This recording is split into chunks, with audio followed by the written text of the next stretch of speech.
प्रभु श्री राम का अनुज लक्ष्मण महापंडित महाज्ञानी रावण को गुरु रूप में सादर प्रणाम करता हूँ। आयुष्मान भव लक्ष्मण। कहो, अपने जीवन की इस अंतिम बेला में मैं तुम्हारे किस हित की पूर्ति कर सकता हूँ? हे महामना, नीति, धर्म, राजनीति एवं समस्त वेद शास्त्रों के ज्ञाता, आप अपने ज्ञान एवं अनुभवों की दीक्षा से लक्ष्मण के जीवन का मार्ग प्रशस्त करने की कृपा करें। मैं देख रहा हूँ लक्ष्मण, तुम एक योग्य शिष्य की पात्रता लेकर उपस्थित हुए हो। अस्तु, मैं अपने जीवन के कुछ अनुभव तुमसे अवश्य साझा करूंगा। लक्ष्मण, अहंकार चाहे सत्ता का हो या सौंदर्य का, शक्ति का हो या भक्ति का, धन का हो या धर्म का, ये बड़े से बड़े विश्व विजेता को नष्ट कर देता है। लक्ष्मण, ज्ञान और धर्म से उत्पन्न अहंकार का कोई निदान नहीं है। रावण को अपने ज्ञान का अहंकार था और तुम्हारे भाई राम को अहंकार का ज्ञान है। लक्ष्मण, जीवन को मात्र सफल ही नहीं, सार्थक करने के लिए मित्र दृष्टि और शत्रु दृष्टि का भेद आना अनिवार्य है।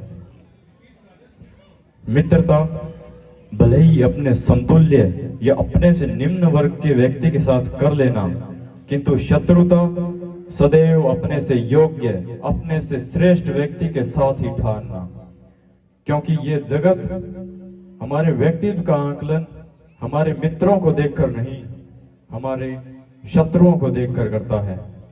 जितना बड़ा और योग्य हमारा शत्रु होगा, उतने ही बड़े और योग्य व्यक्ति की ख्याति को हम प्राप्त होंगे। जुड़ने के पश्चात जीवन भर लड़ते रहते हैं और कुछ लोग लड़ने के पश्चात जन्म जन्मांतर के लिए आपस में जुड़ जाते हैं। लक्ष्मण, वो हमारा शत्रु ही होता है जो हमें अपनी उपस्थिति से हमारे अंदर सुप्त पड़ी ऊर्जा को जागृत करने की प्रेरणा देता है। वो हमारा शत्रु ही होता है जो हमें असुरक्षा में डालकर सुरक्षा में रहने की प्रेरणा देता है। वो हमारा शत्रु ही होता है जो हमें अक्षम से सक्षम बनने की प्रेरणा देता है। लक्ष्मण, वो हमारा शत्रु ही होता है जो हमें अपने सीमित वृत्त से निकलकर हमारे वृत्त को असीमित करने की प्रेरणा देता है। लक्ष्मण, वो हमारा शत्रु ही होता है जो हमें सजग, सतर्क और चौकन्ना रहने की प्रेरणा देता है।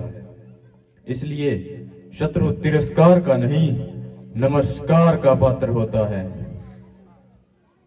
कभी हृदय से अपने शत्रु को नमस्कार करके देखना, वो तुम्हारा परिष्कार कर देगा। लक्ष्मण,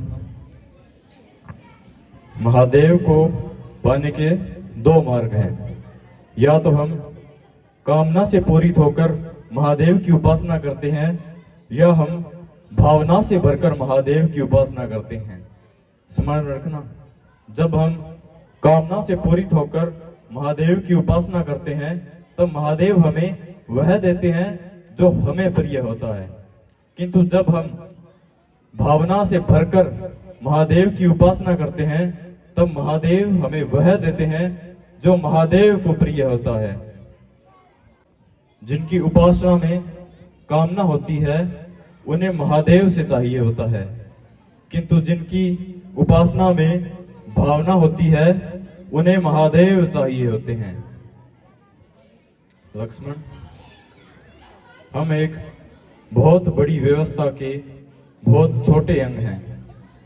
जिस प्रकार मानव के शरीर को संचालित करने वाला मस्तिष्क आकार में शरीर से बड़ा नहीं होता, जिस प्रकार गज को संचालित करने वाला अंकुश गज से बड़ा नहीं होता, उसी प्रकार व्यवस्था को संचालित करने वाले व्यवस्था प्रमुख को व्यवस्था से बड़ा नहीं होना चाहिए। ये सारा नीति ज्ञान तुम्हारे भाई श्री राम भी तुम्हें दे सकते थे, किंतु उन्होंने तुम्हें मेरे पास भेजा। जानते हो क्यों? क्योंकि मेरी संस्कृति एक असुर की है, किंतु प्रकृति से मैं एक तपस्वी साधक हूँ, आचार्य हूँ, और किसी भी व्यक्ति को अपने जीवन के अंतिम क्षणों में अपनी संस्कृति के अनुकूल नहीं, अपनी प्रकृति के अनुकूल रहकर कार्य करना चाहिए, तभी उसे मृत्यु नहीं मुक्ति प्राप्त होती है। रावण को मारना नहीं तारना चाहते हैं, तभी तो उन्होंने मुझसे मेरे जीवन के इन अंतिम क्षणों में मेरी प्रकृति के अनुरूप उपदेशात्मक कर्म करवाकर मेरे मुक्ति के मार्ग को सदक कर दिया। लक्ष्मण, अपने नाम का अर्थ जानते हो?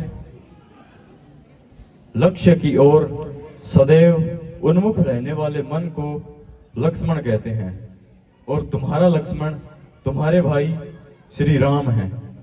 सदैव उनके अनुगामी रहना और उनके चरणों को ही नहीं, उनके आचरण को अपने जीवन में उतारने का प्रयास करना। कल्याण वस्तु। विदा।